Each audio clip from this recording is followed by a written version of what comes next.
நேர்காணலில் வெற்றிக்கான சில ரகசியங்கள் புதைந்து கிடக்கின்றன.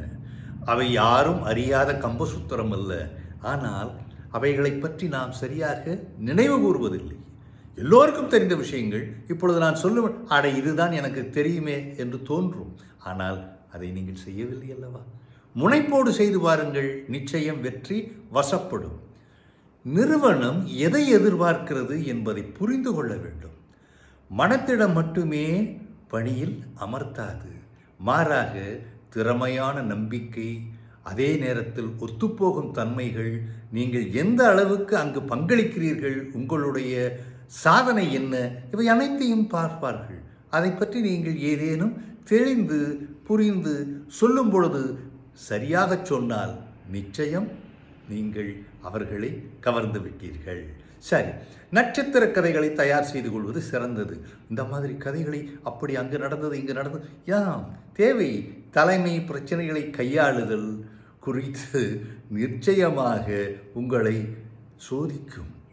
இந்த குழு பணியாற்றல், எதிர்த்தெழுதல் ஆகியவை தலைப்புகளில் இந்த நிகழ்கால நடத்தை பற்றி தெரிந்து கொள்ளுங்கள். ஏனென்றால் உத்திகளை இணைத்து கருத்து கோர்வையை சேர்க்க வேண்டும். இல்லை என்றால் நீங்கள் எங்கேயோ சென்று கொண்டிருக்கிறீர்கள். 1977 ஐயோ அதெல்லாம் நான் பிறக்கவே இல்லை, அதெல்லாம் தேவையே இல்லை. நீங்கள் இந்த நிறுவனத்தை முன்னோக்கி எப்படி நகர்த்துகிறீர்கள் என்பதுதான் முக்கியமே தவிர கடந்த காலம் பெரிதாக தேவையே இல்லை. ஒவ்வொரு உத்தியையும் பொதுவாக அனைத்து சூழலுக்கும் பொருந்துமாறு தயார் செய்து கொள்வது மிகவும் சிறந்தது.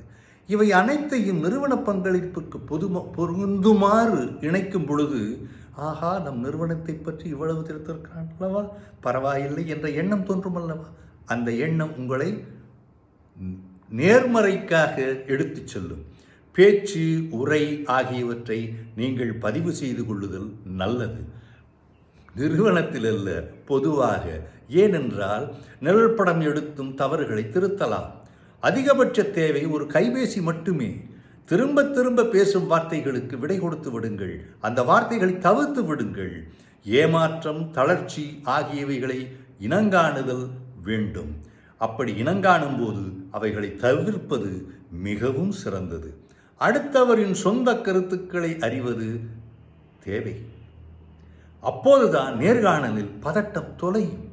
சந்தேகங்களை துறை அல்லது நிறுவனம் சார்ந்தவர்களிடம் கேட்டு எப்படி நடக்கிறார்கள், எப்படி செய்கிறார்கள் என்பதை நீங்கள் ஒரு கோடிட்டு காட்டினால் நீங்கள் வெல்லலாம். நுண்ணறிவு, செயற்கை நுண்ணறிவு